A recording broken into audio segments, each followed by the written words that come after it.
Bienvenue sur Malaika. Merci en tout cas de nous retrouver et de nous être fidèles sur tous les épisodes de Malaika. Aujourd'hui, nous avons un thème qui n'est pas facile à aborder, qui est un sujet très tabou dans nos cultures. Mais restez avec nous pour découvrir le sujet du jour. Donc voilà, vous l'avez découvert, le thème du jour, c'est le viol. Effectivement, dans nos églises, dans nos familles, dans nos relations amicales, nous avons certainement eu un cas ou plusieurs de femmes qui ont subi cela. Et nous voulons mettre la lumière sur cet élément qui peut détruire une vie complète. Et aujourd'hui, nous allons en parler avec Mama Audrey, bien sûr, Mama Janine, Magali. Et nous avons également un reportage que nous allons regarder tout à l'heure, Mama Audrey, sur le témoignage d'une jeune fille qui a été victime de cela. Mais avant d'aller vraiment dans plus de détails, nous allons passer à la rubrique de Mag. Alors, la définition du viol, eh bien, c'est l'acte par lequel une personne est contrainte à un acte sexuel par la force, surprise, menace, ruse ou plus largement sans son consentement. Donc au XXIe siècle, eh bien, le viol constitue un crime dans la plupart des législations du monde. On viole beaucoup plus en Afrique qu'ailleurs dans le monde, Mama Audrey. C'est le principal enseignement de l'enquête qui a été faite il y a une année par les Nations Unies. C'est une enquête qui s'appelle The World's Woman 2016, donc 2016, Trends and Statistics. Donc c'est vraiment des statistiques qui ont été faites par l'ONU. Et ce rapport nous dit qu'aucun continent n'échappe totalement aux violences faites aux femmes, donc ça on le sait, mais l'Afrique possède le taux de viol par habitant le plus élevé du monde. Plus de 37% des femmes, Mama Audrey, soit plus d'une Africaine sur 3, auraient subi des agressions sexuelles au cours de leur vie. Et ça, ce sont des chiffres vraiment officiels et c'est alarmant, évidemment. Alors le viol, il faut savoir, il n'a pas toujours été puni. Il existe toujours des sociétés où il est toléré, figure-toi. J'étais choquée. Oui, tout à fait. Ouais. Et voire non juridiquement défini. Il y a encore des pays, je ne vais pas les citer parce que bon, je n'ai pas envie de stigmatiser, mais il y a des pays encore où c'est légal. C'est légal, tout à fait. Et selon aussi les résultats de l'étude qui a été faite de l'ONU, ce sont les régions instables qui abritent les plus forts taux de viol par habitant. En Afrique du Sud, par exemple, les viols sont vraiment endémiques. Le nombre de viols et autres agressions, eh bien, ne font qu'augmenter dans ce pays. C'est d'ailleurs le pays en Afrique où il y a le plus de viols au monde, c'est en Afrique du Sud. Donc c'est un sujet international qui est vraiment pris à cœur par l'ONU, en tout cas c'est ce que j'ai pu lire. Et c'est vrai que sur place, sur le terrain, à juste titre, Mama Audrey nous en parlait, il n'y a pas vraiment de solution pour aider les victimes. Quand on a été violé, eh bien il n'y a pas d'association, il y a des associations des fois sur place, mais il n'y a pas une aide psychologique pour aider les personnes qui ont été violées. Donc voilà un petit peu sur les chiffres alarmants de ce sujet. Merci Magali. C'est bien qu'on en parle dans Malaika. Oui, justement. Parce qu'au niveau des solutions, on va en parler tout à l'heure avec Mama Audrey pour l'aspect spirituel, comment est-ce qu'on peut aider les victimes. Mama Janine, justement, au niveau du contexte à Kinshasa, justement, on a eu des témoignages et un feedback sur ce sujet. Oui, tout à fait, Nadège. Moi, je vais aborder sur le plan de la ville de Kinshasa le viol conjugal et le viol dans l'église. Parce que, hélas, on trouve des cas où on peut rencontrer des personnes qui ont été violées par des serviteurs de Dieu. Donc on va commencer par ce cas-là. Ça se passe souvent dans des réunions de prière où ça va commencer par des attouchements parce qu'on est dans une séance de délivrance et donc pour peu que le démon soit localisé dans une partie du corps, ça commence par des séances de... Je rêve.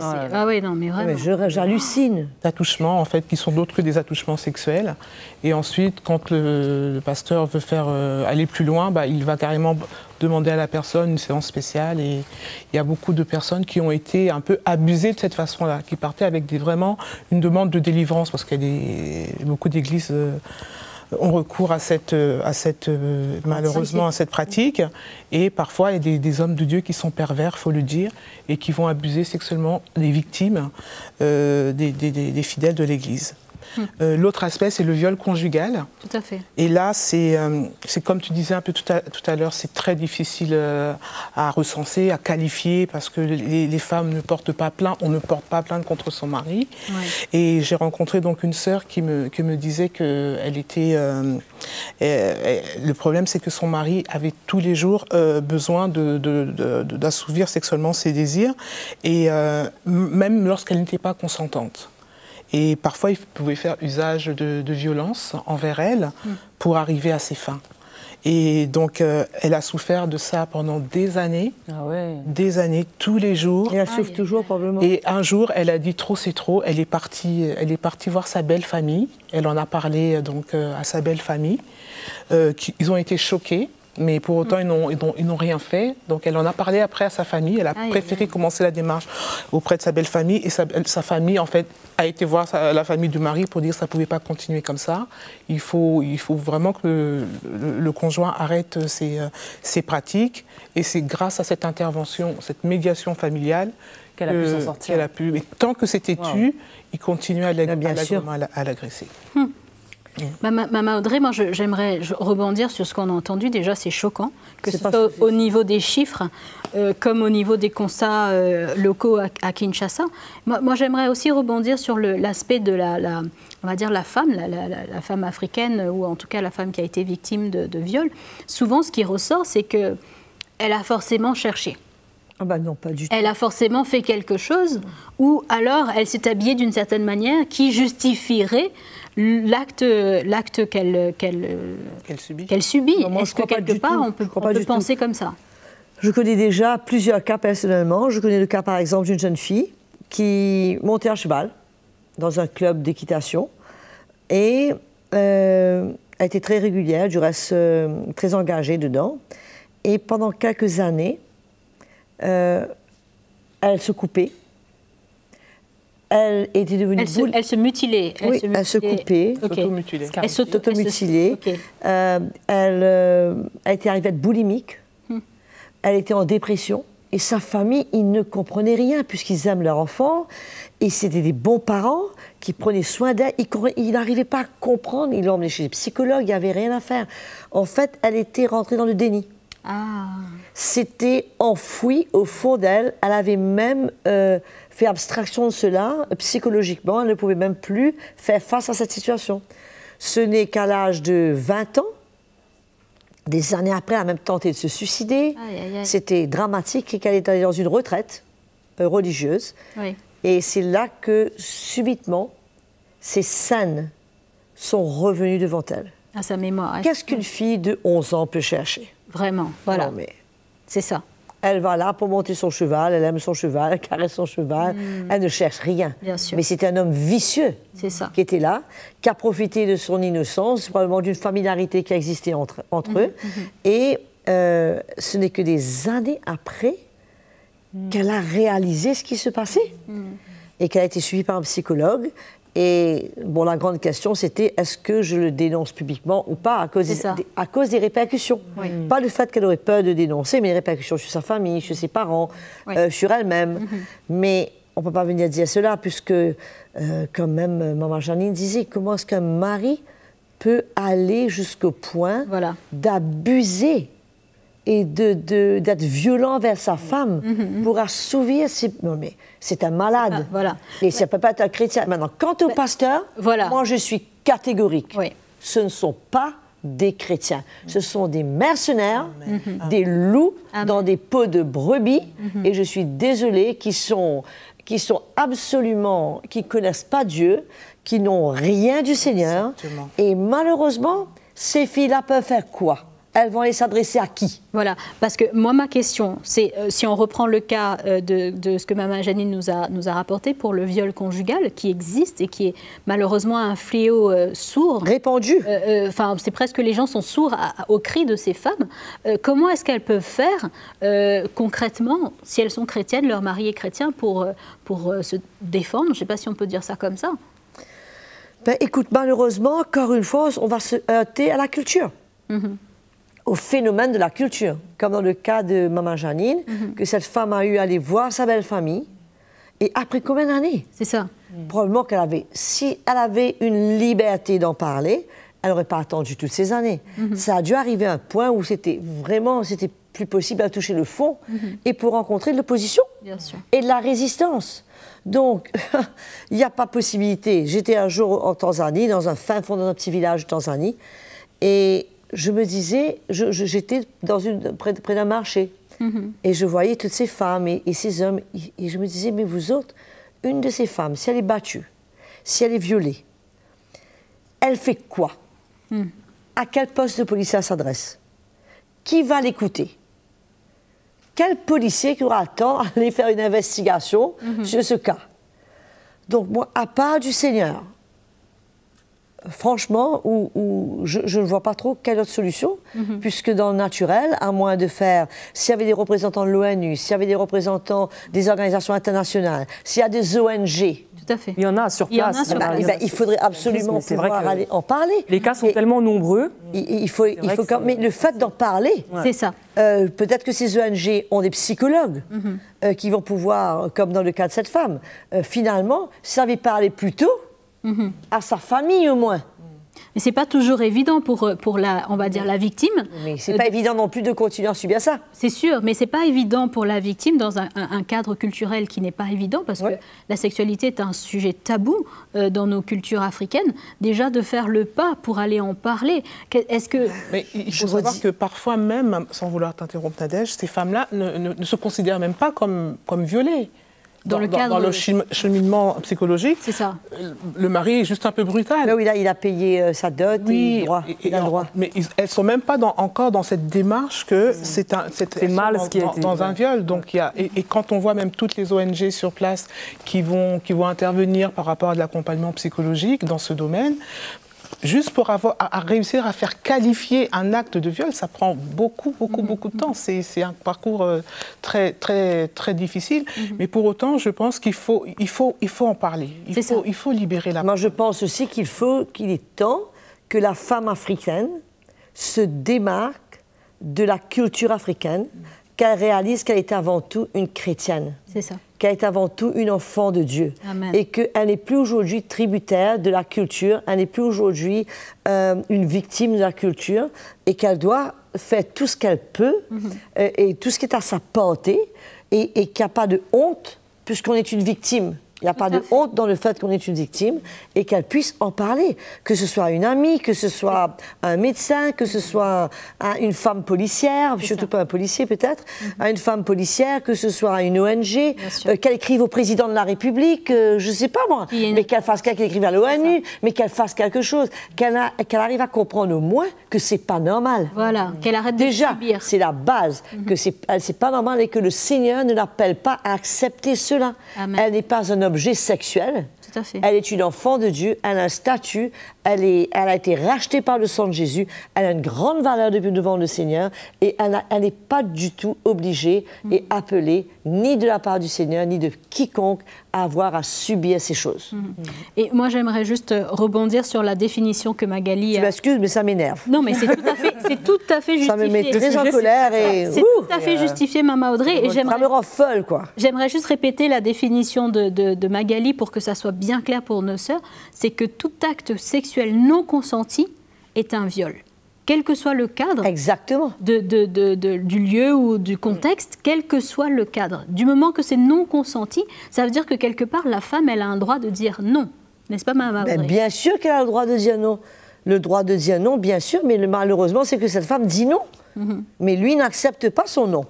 Puisque c'est encore, comme je disais, que c'est quelque chose de culturel. Bien sûr. Il sait que c'est un sujet tabou, que personne ne va en parler, que ça va rester entre eux. Elle n'a pas le droit de parler des problèmes conjugaux. Dans le cadre du mariage, je suis d'accord, mais dans un autre cadre, parce qu'il y a d'autres contextes. Ouais. Si par exemple, on reprend le cadre du pasteur dans les églises, qui a un comportement anormal. Non, je ne dirais pas c'est anormal, voilà. Scandaleux. Exactement. Déplacé, complètement contraire à la parole. Encore une fois, Nadège, qui va écouter cette sœur et que dire des enfants qui sont violés? C'est ça, mais déjà qu'ils sachent... À qui vont-ils parler, ces enfants? La maman ne les croira pas. C'est que la jeune fille ou l'enfant sache que ça n'est pas normal et qu'il peut dire non. Parce que souvent, c'est ce qui n'est pas enseigné aux femmes et ce qui n'est pas communiqué aux femmes, c'est qu'elles ont le droit de dire non et de quitter la situation, de partir de ce lieu où elles se sentent en danger. Parce que parfois, elles subissent l'agression en se disant bah, justement, je ne peux pas, je ne peux rien. Non, il y a beaucoup, malheureusement, Nadège, il y a beaucoup de manipulation. Voilà. Dans beaucoup de cela, c'est si tu cries, je vais tuer ton père. Si tu dis, je vais tuer ta mère. Et c'est toujours accompagné de manipulation, c'est toujours accompagné de contrôle, c'est toujours accompagné d'autres choses qui font que la victime est liée et ne peut pas en parler de peur qu'on se venge contre ses parents, contre son frère, contre sa sœur, contre peu importe quoi. Et c'est connu, c'est une chose connue, même dans les pays d'Europe. Bien souvent, les filles n'osent pas en parler, puisqu'elles se heurtent à des incompréhensions, ça expose. Moi, je connais le cas d'une femme, d'une jeune fille qui a été violée, justement, mais qui aujourd'hui est mère. Elle a été violée par un membre de sa famille, et aujourd'hui, elle est mère. Donc, d'aller exposer cela, serait exposer son mari, ses enfants. Bien sûr. Ses enfants... toute la famille, ça peut encore aller. On vient mettre la lumière, la personne a eu tort, ça peut encore aller. Mais ces enfants, qui sont encore en jeune âge, qui sont tout petits, qui ont 2 ans, 4 ans, 6 ans, comment faire pour que ces enfants maintenant aient géré cette chose, que ce soit à l'école, que ce soit parmi les amis? C'est compliqué.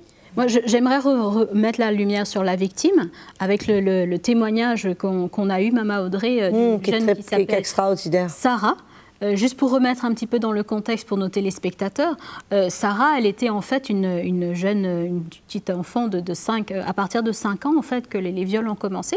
Et elle se retrouvait pendant les vacances dans la maison de la cousine de sa maman. Et c'était le mari de la cousine de sa maman qui justement lui a fait subir ces agressions de façon répétée. La bonne nouvelle, parce qu'on va peut-être pas l'entendre jusqu'au bout, mais la bonne nouvelle, c'est qu'un jour, elle a rencontré le Seigneur et le Seigneur a pu la délivrer de tout cela. Mais écoutons le témoignage de Sarah pour voir un petit peu la souffrance de la victime. Il a abusé de moi. C'est-à-dire que ces abus ont commencé petit à petit, par des jeux, des petits attouchements. Mais en fait, plus je grandissais et plus ces choses-là, en fait, s'aggravaient. Pour moi, au début, c'était des choses normales parce que, bon, étant petite, il faut dire que c'était des choses que je ne connaissais pas. Et c'est des sujets qui sont assez tabous dans ma culture et tout ce qui était autour de moi. Et il me conditionnait bien, dans le sens où, voilà, c'est normal, tout le monde le fait. Et j'avais réellement confiance en lui, c'est-à-dire que c'était notre petit secret. Mais plus je grandissais et je voyais qu'au travers des médias, de la prévention scolaire, c'était des choses qui n'étaient pas normales. Et ça a commencé à me détruire petit à petit. Et plus je grandissais, plus j'ai commencé à me renfermer sur moi-même. Et plus je refusais les actes qu'il me faisait. Mais il avait tellement d'influence. Il avait tellement de pouvoir au niveau de ma famille. Et à ce moment-là, que faire? C'est-à-dire que j'ai eu une adolescence qui était très difficile. J'étais renfermée, j'étais frustrée, j'étais insoumise, remplie de haine, de colère. Ce qui a fait que voilà, j'ai rencontré beaucoup de différences, de problèmes avec ma famille. Parce que j'étais complètement en rupture familiale. Personne ne pouvait me comprendre. Tout le monde me rejetait. Tout le monde me jugeait. Mais personne en réalité voyait la douleur et la souffrance qu'il y avait au fond de moi. Ce qui faisait que je me sentais rejetée et j'avais la haine de moi. Très vite, je me suis renfermée dans l'alcool, dans la drogue, dans énormément de choses. C'était vraiment pour moi un refuge en fait, parce que je me disais mais qu'est-ce qui peut en fait assouvir à cette douleur en fait, calmer cette douleur, cette haine, ces frustrations qu'il y avait en moi. Et ça a été très difficile pour moi. Et malgré la victoire judiciaire, ça a été pour moi la descente aux enfers. Pourquoi? Parce que quelques temps après le tribunal, j'ai perdu ma mère. 4 mois après, ma mère est décédée d'un cancer. En étant adolescente, ça a été très compliqué pour moi. Parce que j'ai connu les tentatives de suicide, les hôpitaux psychiatrie, les médicaments. Après tant de souffrance, honnêtement, je savais plus quoi faire. Je me suis juste rappelé en fait que ma mère me parlait souvent d'un Jésus. Je me souvenais des prêches que j'entendais quand j'allais à l'église, quand j'étais petite, parce que, bon, j'ai quand même grandi dans la foi chrétienne. Mais ce Jésus-là, pour moi, il me paraissait juste inaccessible en fait. Il pouvait faire dans la vie des autres, mais pas dans la mienne. Et à un moment de ma vie, bon, il est vrai que je me suis tournée vers lui. Mais j'avais une grosse difficulté, c'était d'accepter son amour et d'accepter Dieu en tant que père. Parce que je ne savais pas ce que c'était avoir un père et L'amour, moi, je ne connaissais pas. Et j'étais tellement habituée à la souffrance que j'avais du mal à m'accorder, en fait, avec sa parole. Je continuais à poursuivre ma vie, à occulter toutes ces blessures et tout ce que j'avais pu vivre, en fait. En essayant d'avoir une vie normale, en portant des masques, quand je pouvais, bien sûr. Juste au jour où je suis tombée malade. Et on m'a diagnostiqué une fibromyalgie. Cette maladie, on la caractérise par des douleurs musculaires. C'est-à-dire qu'elle t'empêche de marcher. Elle t'empêche d'avoir une vie normale. C'est-à-dire, bah voilà, plus de travail, plus de vie sociale, les médicaments, les effets secondaires. Encore une fois, on me reprenait ma vie, quoi. Il n'y a pas de traitement, il n'y a pas de médicaments. La caractéristique de cette maladie, c'est que c'est la maladie des blessures de l'âme. Et là, j'ai compris, en fait, que Dieu continue encore à me poursuivre, en fait. Qu'il continue à me poursuivre pour pouvoir m'aimer. Parce que je savais qu'au travers de ce que j'avais pu entendre et lire, que lui seul, en fait, était capable de pouvoir guérir les blessures, consoler les cœurs brisés et libérer les captifs, car en réalité, j'étais prisonnière de moi-même, prisonnière de mes douleurs, prisonnière de mes frustrations, prisonnière de cette colère, de cet acte, en fait, dont j'ai été victime. Mama Audrey, ce que j'aime dans ce témoignage, à la fin, c'est de voir qu'il y a eu une espérance. Et quelque part, il y a eu un changement. À la suite de ce témoignage, elle nous partageait, en fait, elle partageait qu'elle a pu pardonner, elle a pu se relever. Est-ce que quelque part, c'est pas ce message d'espoir qu'on peut emmener aujourd'hui, Mama Audrey? Je pense que c'est le seul message qu'on peut porter, puisque, comme disait Magali, le sort de la femme est très dur. Principalement en Afrique, puisqu'elle est sans défense. Elle est sans défense, que ce soit le viol comme arme de guerre. Maman Janine nous en parlait quand on préparait le programme. À part du Seigneur qui peut comprendre ces dames, ces enfants, et qui peut penser leurs blessures, qui peut enlever le sentiment d'humiliation, qui peut enlever le sentiment de condamnation, parce que très souvent elles sont jugées pour cela. Si elles partagent, elles courent le risque d'être jugées. C'est sûr qu'il n'y a que l'évangile de la croix à pouvoir restaurer leur vie, à pouvoir guérir leur cœur, à pouvoir les remettre sur un bon chemin. Puisque très souvent, ces blessures peuvent les emmener à vivre, à se donner un style de vie qui ne convient pas et qui est le résultat de ce qu'elles ont vécu. Tout à fait. Par découragement, par dépression, par circonstances qui se présentent devant elles. Et on ne peut que prier que le Seigneur les aide à s'ouvrir, à chercher de l'aide. On est là. S'il faut en parler à nous, qu'elle nous en parle, quoi. Si on peut les aider, on peut leur donner des conseils, on est là pour ça. Mais c'est sûr que le Seigneur n'est pas insensible. Et quel serait le message, Mama Audrey, pour les agresseurs? Si on aurait à donner un message... Le message est qu'ils doivent savoir qu'il y a un jour, comme on dit, il y a 99 jours pour le voleur, mais il y a un jour pour le juste. Ils ne vont pas échapper au jugement. S'ils ne se repentent pas, eux, de leur style de vie, de ce qu'ils font, de la manière qu'ils traitent leurs femmes, de la manière qu'ils... Ils passeront par le feu, ils passeront par le jugement. C'est inévitable. Et un jour, il y aura bien un jour où ils paieront pour ces choses-là. Et bien sûr que le Seigneur aussi les invite, eux aussi, à se repentir, que le Seigneur les invite à les changer, puisque, bien sûr, c'est une oppression du diable, c'est une attaque de l'ennemi, c'est peut-être des enfants, des hommes qui eux-mêmes ont été violés petits, des victimes, et qui se vengent de cette façon-là, et qui... C'est tellement compliqué. Il y a, à part du Seigneur et le message, le vrai évangile de la croix, pas cet évangile de prospérité ou de foi qui est prêché dans les églises, mais un évangile qui transporte le cœur du Seigneur, qui transporte l'espérance du Seigneur, prêché par les hommes qui eux-mêmes ont été brisés par le Seigneur, qui eux-mêmes ont vécu quelque chose dans leur marche avec le Seigneur, qui savent ce que c'est que s'humilier, qui savent ce que c'est que de prendre leur croix, qui savent ce que c'est que de pardonner, qui savent ce que c'est que de porter le cœur du Seigneur et de faire un pas vers ses victimes. À part de ça, mais ça existe. Voilà. Ça existe. C'est pour ça que j'encourage ces gens, si sur Internet, d'écouter les messages de CTMI, de nous contacter, puisqu'il y a une espérance, il y a un évangile, il y a un flambeau, il y a un témoin de cet évangile dans le monde. Et c'est là pour eux.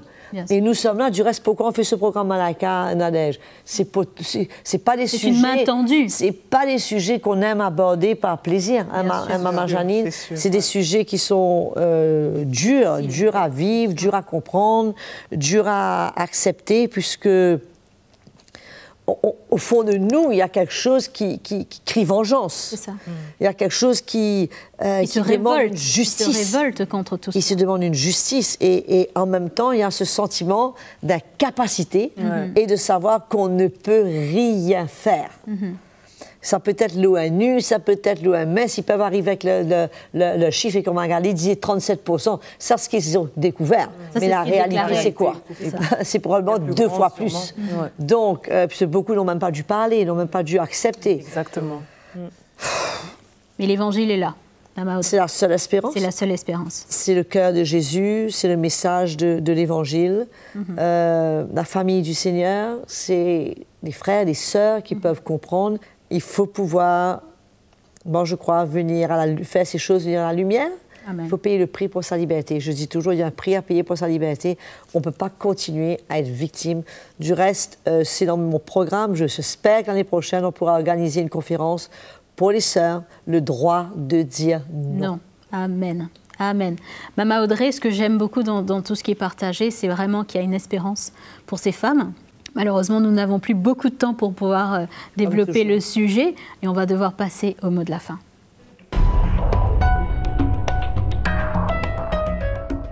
Ben moi, je veux encourager toutes ces dames, toutes ces sœurs qui m'écoutent, comme Sarah, qu'on a entendu, de réaliser qu'il y a une lumière au bout du tunnel et que le Seigneur, la parole de Dieu nous dit, son oreille n'est pas trop dure ni son bras trop court. Quand on approche le Seigneur et qu'on s'humilie devant lui et qu'on cherche l'aide du Seigneur, le Saint-Esprit est là et il n'est jamais sourd. Il ne va jamais rester à ne rien faire. Il va nous aider dans notre démarche. Il mettra des gens sur notre route. Je n'oublierai jamais ce témoignage de cette femme qu'on a eu dans un programme de Malaika, qui avait été envoyée dans un pays, qui travaillait comme une bonne. Esclave sexuelle. Voilà. Et comment, un jour dans la rue, une femme l'a rencontré. Amen. Et a lu dans ses yeux. Amen. Et c'est ça qui a tout déclenché. Donc, quand on fait confiance au Seigneur, il ne va jamais nous laisser tomber. Tournez-vous vers le Seigneur. Sachez que ce que vous vivez n'est pas normal, que le Seigneur veut vous en libérer. Mais la clé, c'est d'être prêt à pardonner. La clé, c'est d'être prêt à venir à la lumière, à tourner la page et à faire confiance au Seigneur. Non seulement pour vous guérir vos blessures, mais pour libérer et vous donner une autre vie. Amen. Et moi, je crois qu'avec Jésus, c'est possible. Amen. Amen. Merci beaucoup, en tout cas, Maman Audrey, pour ces paroles d'encouragement, d'espérance pour ces femmes. Merci beaucoup, Maman Janine, pour bien sûr le retour, le feedback sur le terrain et bien sûr Magali pour ces points de contexte. Vraiment, je veux encourager toutes celles qui ont été victimes de savoir que le Seigneur a un plan pour vous. Ça n'est pas fini. Il y a encore de belles choses pour vous. Amen. Il peut vous restaurer, il peut vous guérir, vous relever et vous donner une nouvelle vie. Je vous dis vraiment que le Seigneur vous bénisse et à très très bientôt. Salut à tous, merci en tout cas d'être là. Si vous avez été encouragé par cette vidéo, si vous avez été édifié par le programme Malaika, c'est très simple, APA. Aimez la vidéo, partagez-la autour de vous et bien sûr abonnez-vous, c'est le petit bouton rouge en dessous de votre écran pour être les premiers informés des prochaines parutions Malaika.